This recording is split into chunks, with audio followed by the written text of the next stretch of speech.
On this Friday night from Washington, D.C., the political winds keep swirling. Joe Biden expands his lead, Donald Trump remains defiant, and the ballot counting continues. I think what the president needs to do is, frankly, put his big boy pants on. We look at how voters switched from Trump to Biden in some swing states, plus how personal grief shaped Biden's public life. I found the best way through pain and loss and grief is to find purpose. And how Trump supporters feel about Biden. Talking to you remind me to clean my gun, but I'm gonna be ready for him, trust me. Plus, Whole Foods gets roasted over poppies. Global National with Donna Friesen. Good evening and thanks for joining us from Washington, where it is now Friday evening and Americans still aren't sure who will be the next president.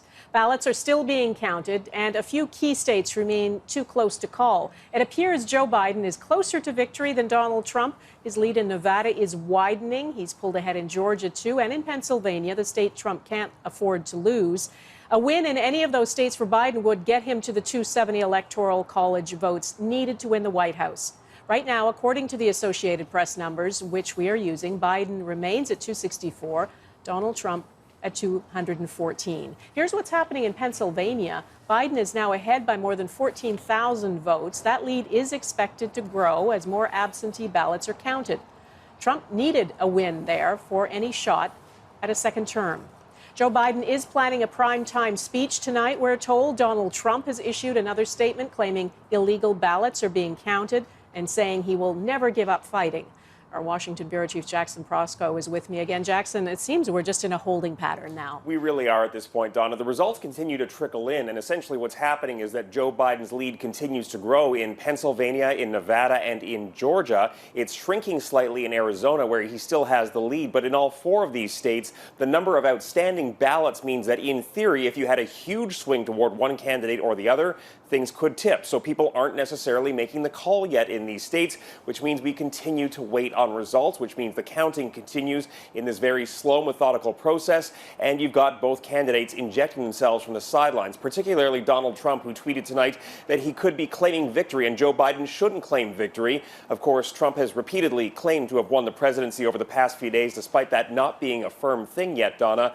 And the tension continues to ratchet up at these vote counting sites as the president continues to goad his supporters into thinking there's some sort of voter fraud taking place when there isn't. And Jackson, the Trump team has launched a number of legal challenges. How are those going? Not well for the Trump team, I can tell you at this point. One was thrown out by a judge for being hearsay within hearsay, in the words of the judge. Another one fell apart after the lead plaintiff essentially retracted her complaint. It was chalked up to confusion. In Georgia, Republicans said they were going to produce specific evidence of voter fraud at a press conference and then never did. And in Pennsylvania, Republicans are going to the Supreme Court to try and force the state to do something it's already doing, which is to set aside late arriving ballots and not count them. And even if they were counted, Donna, it's such a small pile of ballots, it's not going to change the outcome here. Okay, Jackson, thanks. Everyone wants to know how this story will end, but we knew before Election Day that all the mail-in ballots made it likely the counting was going to take time. We also know Donald Trump hates to lose. Eric Sorensen looks at how America got to this point. Donald Trump signaled months ago the war he was willing to wage to claim victory. There's a lot of fraudulent voting going on in this country. He told his supporters to vote in person on Election Day, and they did just that. And those votes, counted first, put him ahead. And that's when Trump wanted the buzzer to end the game. We were getting ready to win this election. Frankly, we did win this election. But millions of mail-in ballots were still to be counted. Democrats had urged a broad coalition to vote early to be counted later. It's imperative that we all get out and vote. That's the message. But would it make a difference? On election night, as states were called, there was a sense of déjà vu. As with 4 years ago, it seemed like the polls had missed Donald Trump's actual support as red Republican states piled up. By the time Florida at 12:34 in the morning and Texas was called just before 1 a.m., the first 41 states had been declared exactly as they'd gone in 2016. And Donald Trump was leading once more in the main battleground states in the Southeast and the Midwest. It was Hillary Clinton in 2016 all over again. But then Arizona began looking good for Joe Biden. And Associated Press called it. The next afternoon, Wisconsin, followed by Michigan going to Biden, and then Pennsylvania, and even Georgia in the Deep South moved toward Biden, and it was clear 2020 was not a repeat of 2016. The Democrats' campaign to bank early ballots began adding up. These are all mail ballots that are still being counted and reported out. Joe Biden would get an unheard of number of votes. But from whom? After 4 years of Donald Trump, a broad coalition found common cause. Black voters who sat out 2016 voted in droves in cities like Detroit and Atlanta. It's the most important election of my lifetime. We're to heal. That's why we have to come together. But Biden was also breaking new ground with Hispanic voters in conservative Arizona, with women in Philadelphia's suburbs, and making history in the Deep South with a cross-section of black and young voters in Georgia. This is definitely important. This is how we get heard. America, right now, America is very divided on identity or demographic lines. But there was a strong sense among Democrats that this is an important election and Donald Trump needs to be defeated. In a post-Trump era, Republicans may have to adjust as populations that are diverse and growing have found a home for now with the Democrats. Eric Sorensen, Global News. Jackson, tens of millions of Americans did vote for Donald Trump. And even if Joe Biden is declared the winner, Donald Trump is still in charge until the inauguration. Could that be an unsettling time? Yeah, I mean, there are big questions about what the next 75 days will look like, regardless of who the next president is going to be or if it's going to be Donald Trump. It's not clear that the president, for example, if he loses, would cooperate with the transition process, very traditionally defined in its roles and the way it works. It's not clear, for example, at this point, if he would do anything to help an incoming administration settle into the job. And then there's the more practical realities of the situation on the ground here in the U.S. right now as it relates to the COVID-19 pandemic. The president has shown no interest in changing course, and yet the trajectory here is absolutely awful. Yesterday, 120,000 cases, more than 1,100 deaths. And Donna, as of right now, there are more than 52,000 Americans currently hospitalized. The peak continues to climb at a rapid pace here. All right, Jackson Prosco, thank you. Pennsylvania is still in the spotlight for Donald Trump. There is no path to the White House if he doesn't win it. But it's still too early to call. And those counting the ballots know the whole world is watching. Our Mike Armstrong is in Philadelphia tonight, where the pressure is intense.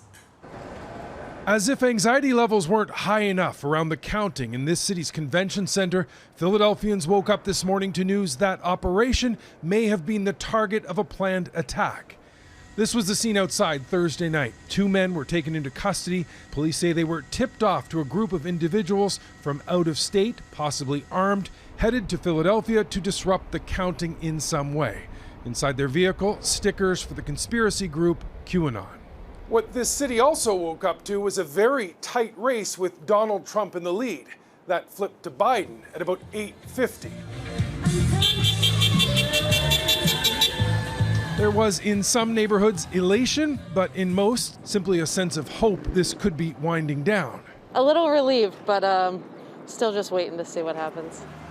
Now, Biden's come from behind to take the lead was predicted. For weeks, Democrats were telling supporters to vote early, basically banking votes. There you go. These women worked at polling stations. They say they weren't busy on Election Day because so many people had already voted. I voted by mail. Everybody I know I voted by mail. Voted by mail, so we're not surprised. Now, the Trump campaign has been alleging some sort of fraud is going on in the counting process. There is no proof of that. They're arguing they have access to observe, but that they're being kept too far away and that corrupt things may or are going on out of sight.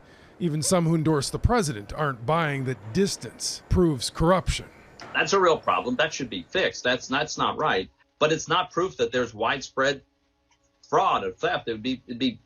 It's not likely at all.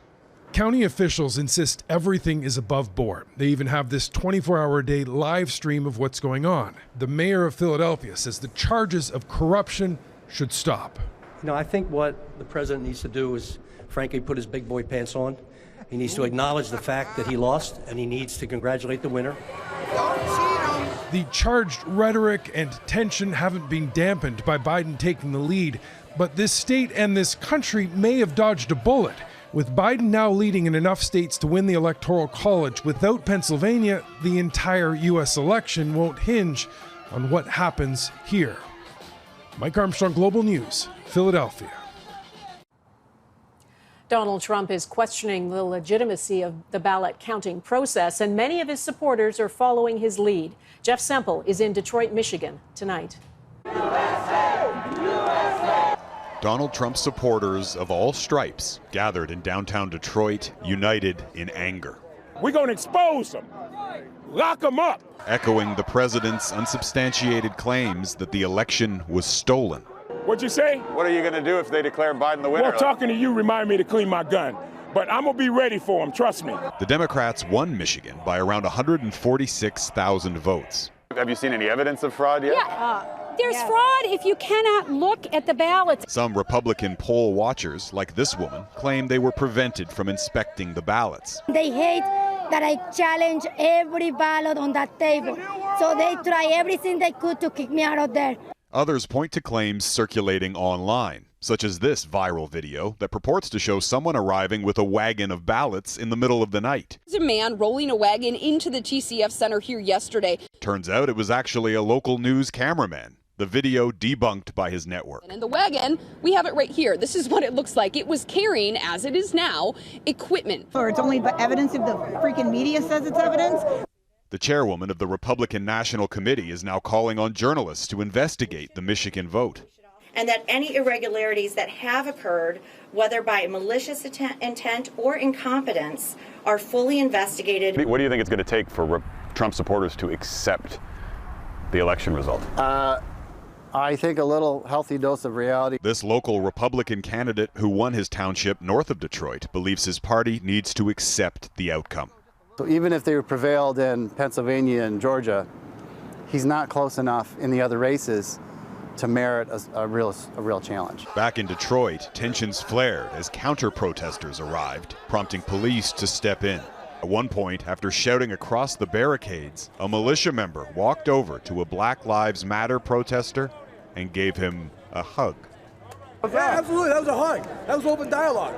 A rare moment of unity in a deeply divided nation. Jeff Semple, Global News, Detroit.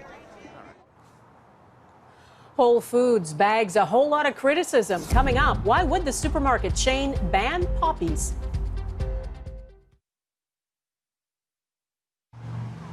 Welcome back to Washington. COVID-19 continues to spread at an alarming rate in this country. And in Canada, there are now 34,000 active cases, and that number is climbing. Quebec recorded more than 1,000 new cases today, and 25 more people died. A similar situation in Ontario, where this week's average hit a new record high, nearly 1,000 cases a day. Out west, BC set another record today, 589 cases. Saskatchewan also broke a record with 129. And Nunavut, Canada's last virus-free jurisdiction, confirmed its first case of COVID-19. There is new data on jobs today. There are 600,000 fewer paid jobs in Canada today compared to February. And as David Aiken reports, it could take a vaccine to allow the bulk of those people to go back to work. I can't stress this enough. This situation is serious. Prime Minister Justin Trudeau is worried about rising COVID-19 case counts. Single-day records for new cases were set Thursday in BC and Saskatchewan. And in Ontario, a single-day record for this second wave was set on Wednesday. Overall, Canada is now seeing an average of more than 3,300 new cases a day. These are not just numbers. These are people's grandparents, parents, and loved ones. Including the Prime Minister's. I just got news last night that my godfather and uncle, Tom Walker, had to be readmitted to hospital last night. But while COVID-19 case data is troubling, new jobs data out Friday was more encouraging. The economy added 84,000 new jobs in October, bringing the unemployment rate down a tick to 8.9%. We're making progress, but there's still much more work to be done. Indeed, the number of long-term unemployed remains stubbornly high. There are 450,000 Canadians who have been looking for a job continuously since April. Both sets of data, the number of new COVID-19 cases and the number of long-term jobless, will only really start to drop when a vaccine is available. And on that front, some hope. I am cautiously optimistic that safe and effective COVID-19 vaccines will be available in the first quarter of 2021, bringing us one step closer to the widespread and long-term management of COVID-19. A new task then for the federal government to make some decisions about who gets access to the vaccine first. Trudeau says a plan is in the works, one that will be developed with the provinces. Donna? Okay, David Aiken in Ottawa, thank you. Whole Foods is changing its tune on poppies after facing a big backlash. The Amazon-owned company had banned employees from wearing poppies because it violated the company's new dress code. You can imagine how that went down. Canada's Veterans Affairs Minister had a chat with the CEO of Whole Foods, and he reversed the policy. Employees at all 14 Canadian locations are now allowed to wear poppies. It is the flower that won our peace. And there was an awful lot of fellows died to give us the freedoms we've got. And this is our salute to them. Whole Foods now says it never meant to single out the poppy in its new dress code or suggest it wasn't supporting Remembrance Day and Canada's veterans. The need for speed still ahead, how a luxury sports car is helping save lives in Italy. Global National is back from Washington in a moment.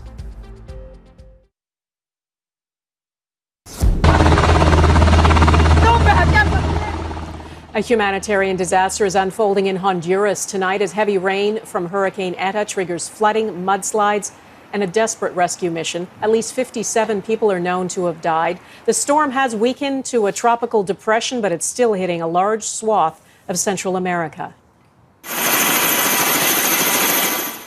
That includes Guatemala. At least 100 people have died in mudslides there. Rescue operations in the remote mountainous villages have been slowed by destroyed roads and bridges. Authorities have called in the military, and helicopters and speedboats are also being used to help rescue people.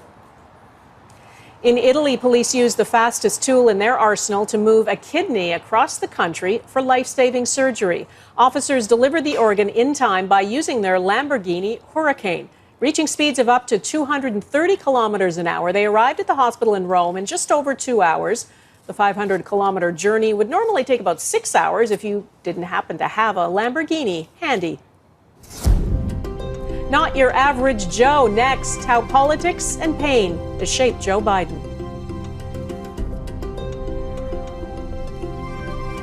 We're back from Washington in a moment.